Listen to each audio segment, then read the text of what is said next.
sorry. Stupid thing decided to disconnect the video, so I decided to record it again. You at least got the soda explosion. Now you get the monologue. I guess you could split it in two. But anyways, despite me getting dehydrated and throwing up after the race at my friend's house, who luckily was awake in time for me to give me cold water to cool with the illness that I had, I still had a fun time. He took me to the USS Hornet that played a major role at the Philippine Sea in World War II. And you know what? I was impressed with this race, and it's not even because of the cautions, but as soon as stage 2 ended, it was all wheeling from there.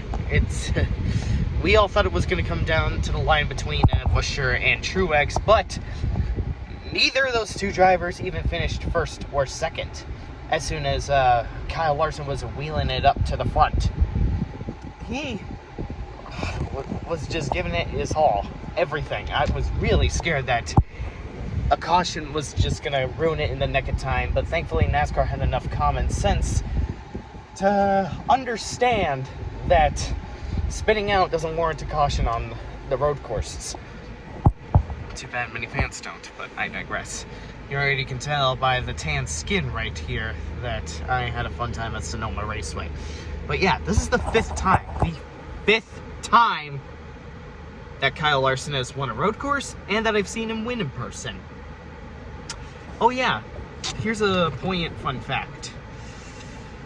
June 9th was the day my cat Gary died, but June 20th was the day I discovered her carcass. So Kyle Larson the following year, I saw him win at Nashville in person on June 20th, the day I discovered her carcass.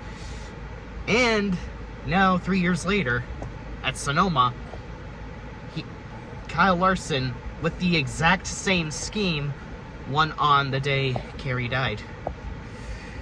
So yeah, Kyle Larson both days won in front of me with the Valvoline scheme. So basically Kyle Larson redeemed those 2 days.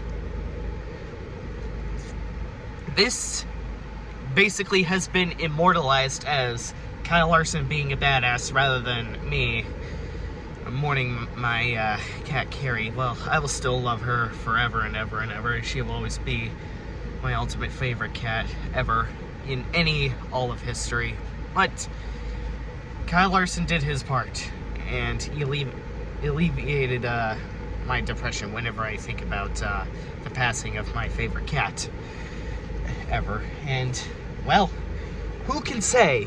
I'm pretty sure the only people that would say that this race sucked are biased Kyle Larson haters, because seriously, he wheeled his ass to the front, and there were a lot of people actually having the balls to pass, even if it was at the expense of their day. Most specifically at the hairpin turn, or even at the tire barrier. You got to give it to the dudes that were putting their back and work into the tire barrier that was damaged by the likes of Gregson or Michael McDowell. This was a very fun race to watch, as most every other race, especially specifically Kansas and Darlington too. Seriously, who would have thought Kansas would have the closest finish in NASCAR history? Okay, we're not going to talk about Kansas because, well, I'm going on a tangent talking about the season as a whole rather than the Sonoma race, but because, well, I'm just too excited. There's a lot to say, although, you know, the other thing that sucked was because when I was putting my driver's license information for the car rental for my time in Chicago for the Chicago Street Course race, I stupidly lost my license there, and because of that, I was invalid to drive my rental at Sonoma, so I was driven there because of my friend Anthony Long. And then I was Ubered. Following the race, I was taken to In-N-Out Burger, and then during my time trying to get the Uber, I was actually graced with free pizza 4 free pizza boxes. So that pretty much saved me money right there. I'm just trying to be as articulative as I can, monologuing this racing as well. All I gotta say is, well, it just was a fun race. Although I still kind of feel bad for Rusty Wallace, because he ran out of gas the final lap and had to salvage a position below 25th place. Oh, sorry, I mean Martin Truex Jr. I intentionally made that mistake because I'm drawing parallels between this race and the race from 20 years ago, where Rusty Wallace ran out of gas on the final lap and finished 28th. And Jeff Gordon went on to cruise to the victory. So basically a 20-year parallel. A Hendrick driver wins the Sonoma race while one of the, well, I don't think Rusty Wallace was competing for when Truex won the race. Not to my knowledge, because Jeff Gordon basically put on the big stranglehold that race at Sonoma.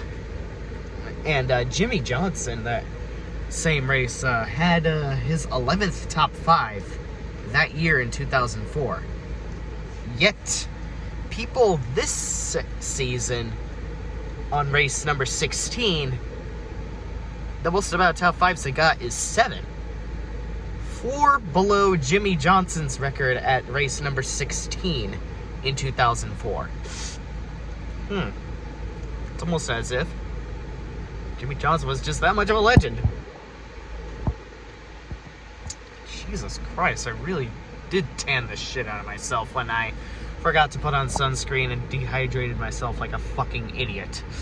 But yeah, if this is the course for my Hendrick boys, and if we're gonna get more races like these, and if the tedium for NASCAR is gonna be at an absolute bare minimum for 2024, I'm locked and loaded. Please keep the pace. Please keep the pace. I really want to say 2024 is my best year. Just, it feels good. Don't stop. Okay, I'm not gonna butcher Kick-Axe. That's really all I had to say. I'm gonna rejoice the fact that I saw Kyle Larson win my 5th time, as well as his 5th time winning a road course. I would not be surprised if he actually tied Chase Elliott's record this year. I would not be surprised if he actually would go on to win the Chicago Street Course and Watkins Glen this year. Hold me to this if I'm wrong, but I do think he meaning Kyle Larson, will actually win both said races. That's all I gotta say. Hope y'all have been taking it easy. Have a nice day.